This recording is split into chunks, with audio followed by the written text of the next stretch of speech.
Minnesota Vikings, originally introduced in 1961 with their color scheme of purple and gold and yellow and a name inspired by the Scandinavian American culture in the state, the Vikings are the youngest franchise in the NFC North and their uniforms have been in evolution since then. Nike redesigned their uniforms in 2013 after the ugly over-designed 2006 Reebok redesign.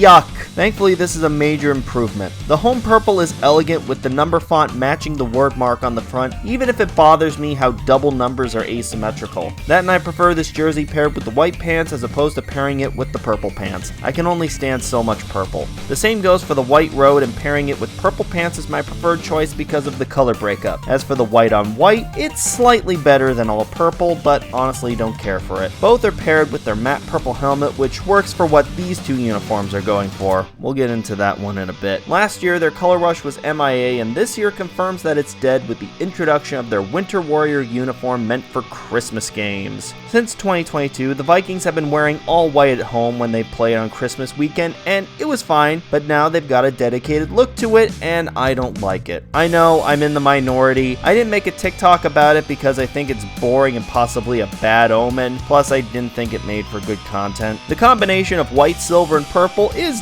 decent on paper, especially with the alternate white helmet, but this is boring!